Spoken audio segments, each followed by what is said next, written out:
So yes, the Knicks lost in Minnesota. Yes, Julius Randle had his moment, and yes, Donte DiVincenzo hit the dagger. But if your only takeaway from last night is that the Knicks lost without Brunson, then you completely missed the point of this game. Because this wasn't just a loss, this was a stress test of depth, of development, and of how real this team actually is when things are not perfect. And honestly, the Knicks passed more of it than people realize. Let's address the obvious first.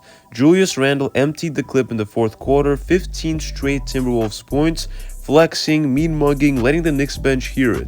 And look, respect where it's due, that's what elite scorers do when the moment finds them, especially when the Knicks did not have OG Anunoby to throw at him. Then Donte DiVincenzo hits the dagger 3 just to twist the knife. Former Knick, former Villanova guy, poetic, annoying, and predictable. This was a revenge game, no question, but revenge alone did not decide this game. Context matters here. No Jalen Brunson, no OG Anunoby on the road after a brutal stretch of heavy minutes. And let's be very clear, this was not injury panic. Brunson and OG were both held out for rest, and they're expected back for the Christmas Day game against Cleveland tomorrow at MSG.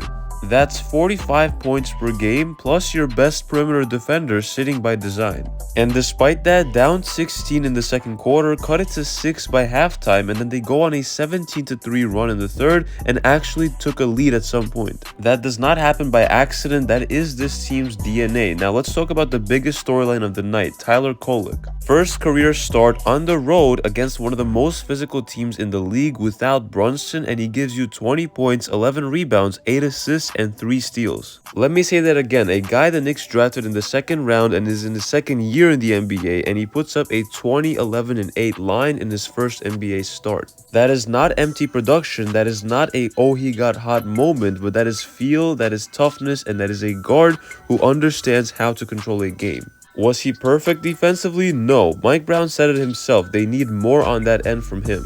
But 11 rebounds at his size, that's effort, that's instinct, and that was not a fluke, that was confirmation. And look, it was not just Kolek. At one point, the Knicks had Kolek, Mohamed Diawara, and Kevin McCullar Jr. on the floor together.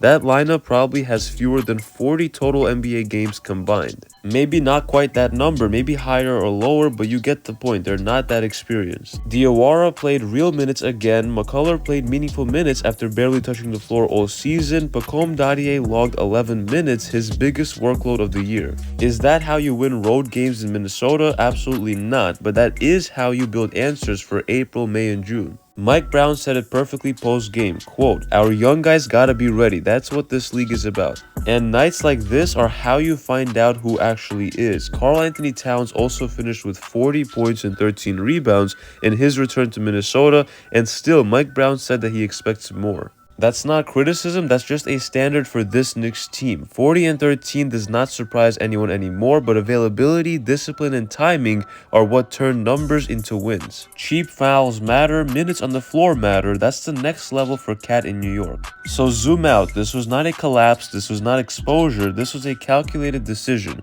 The Knicks chose rest over desperation, development over short-term optics, and they still competed last night. That's the difference between a good team and a team that's actually built for something bigger. And if you're watching Tyler Kolek, Mohamed Diawara, and these young guys getting real reps, just understand that nights like this do not just shape rotations, they shape decisions. So Knicks fans, let me know in the comment section down below what you guys thought about the young guys' performance last night, specifically Tyler Kolek and Mohamed Diawara. The thing that I will say is that even though Tyler Kolek had a very impressive stat line last night as a first-time starter, he does have a lot of room for improvement on both ends of the floor. And with Diawara, he's very young and raw, but he did have a nice three-pointer last night, which does look like it could be repeated many times. But anyways, enjoy the Christmas Day game tomorrow at noon against the Cleveland Cavaliers at MSG. But as always, if you enjoyed this video, make sure to hit that like button and sub to the channel for more Knicks news and updates you will not want to miss. It's been KNYT here, and I'll see you guys in the next one.